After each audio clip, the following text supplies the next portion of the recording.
What happens when a suspect uses a military-grade data wiper to destroy their financial tracks, only to leave a perfectly preserved, time-stamped receipt of that exact destruction in a hidden Windows system file?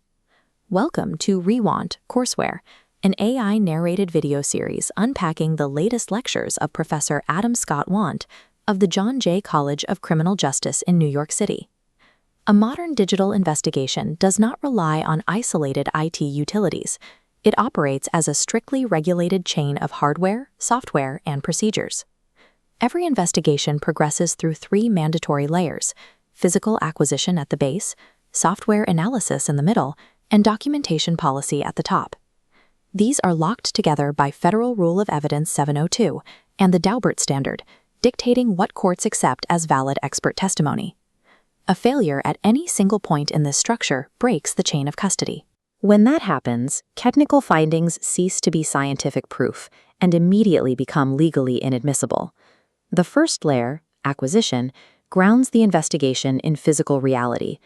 All digital evidence originates from storage media, and that media is strictly governed by the laws of physics.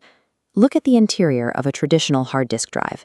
You have spinning platters and a mechanical read-write head assembly. Because that head must physically travel to locate data across the disk, the speed of forensic imaging is bottlenecked entirely by mechanical seek time and rotational latency.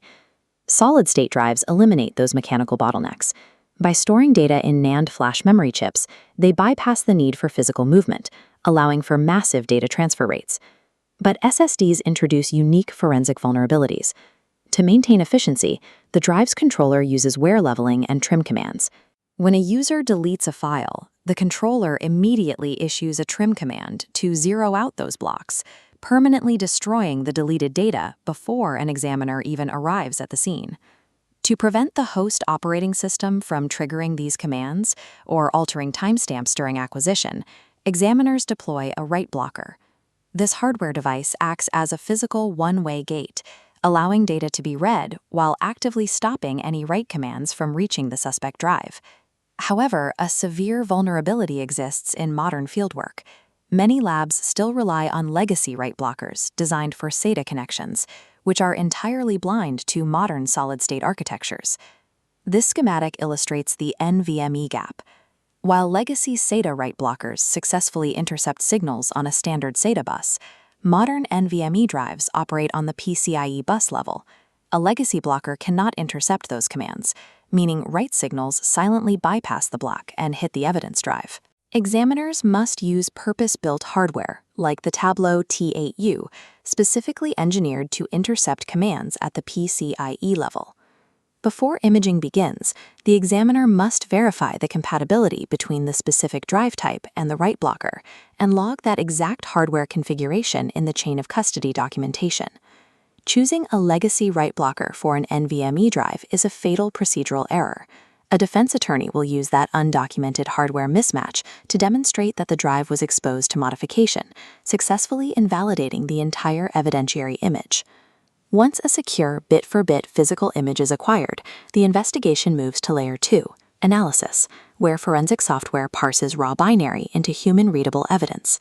Historically, corporate and law enforcement labs relied almost exclusively on commercial, off-the-shelf platforms like EnCase and FTK.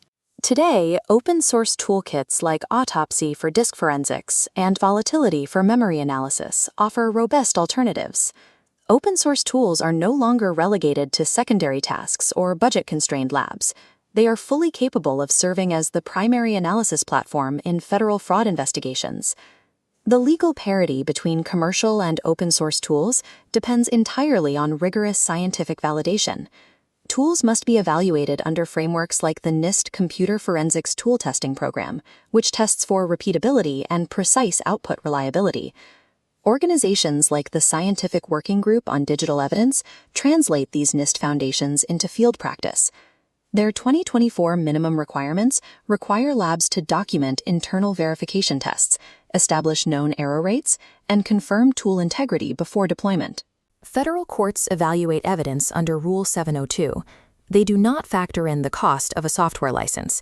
Admissibility relies entirely on the documented methodology, the established error rates, and the tested scientific validity of the tool's output. During analysis, examiners frequently encounter dual-use technology.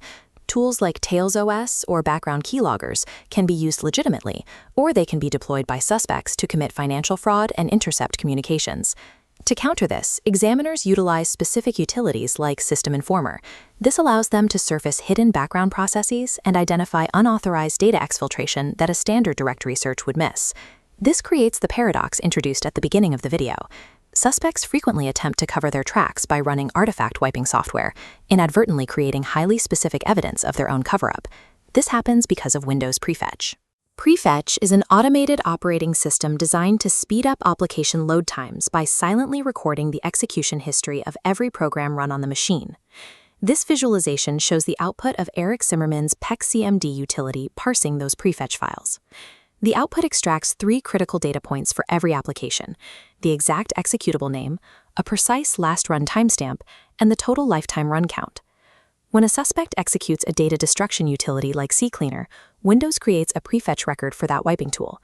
Even if the suspect uninstalls the tool, the prefetch record survives, explicitly linking the execution of a data wiper to the exact chronological window of the financial fraud. Extracting a data wiper from the prefetch directory transforms an attempt to obstruct justice into affirmative, prosecutable evidence. It proves the suspect took deliberate action to destroy data at a highly suspicious time. The final layer of the investigation, documentation and policy, establishes strict procedures for securing difficult media, particularly modern mobile devices. Mobile phones have no equivalent to a hardware write blocker. If a seized device remains connected to a cellular or Wi-Fi network, it is entirely vulnerable to remote wipe commands or background synchronization that can overwrite evidence. The SWGDE 2025 standard mandates immediate physical isolation. At the moment of seizure, devices must be placed in RF-shielded Faraday bags, physically blocking all incoming and outgoing wireless signals to freeze device state. This diagram outlines the mobile extraction pyramid. Once isolated, examiners must choose an extraction depth. They start at the wide base with a logical extraction, move up to a file system extraction, and peak at a physical extraction. With each upward step, the examiner gains access to deeper layers of deleted data, but they also multiply the processing time, the software complexity, and the risk of permanent damage to the device's storage. The procedural rule is strict. An examiner must use the lowest, least invasive level of the pyramid that successfully recovers the necessary evidence. A digital investigation functions as a single continuous system. Physical hardware interception enables the software analysis, and strict adherence to documentation policy protects their integrity. Every keyword search, timeline correlation, and file recovery performed during software analysis inherently relies on the assumption that the physical integrity was flawlessly preserved during acquisition. This assumption is ultimately tested in the courtroom. Technical analysis carries no weight until it survives the crucible of legal cross-examination under the Daubert standard. Because of this, forensic reporting follows a golden rule: if you don't know, you don't know. Examiners must report strictly what the data establishes, and nothing more. Speculating beyond the digital facts turns an expert witness into a legal liability. Reports conclude with the caveat that additional analysis may be performed. This accurately bounds the current scope of the report while keeping the investigation open for future reviews as new forensic techniques emerge. Like, follow, and subscribe for more deep dives into emerging technology, digital investigations, and the ideas shaping our future. And remember, stay curious and want knowledge.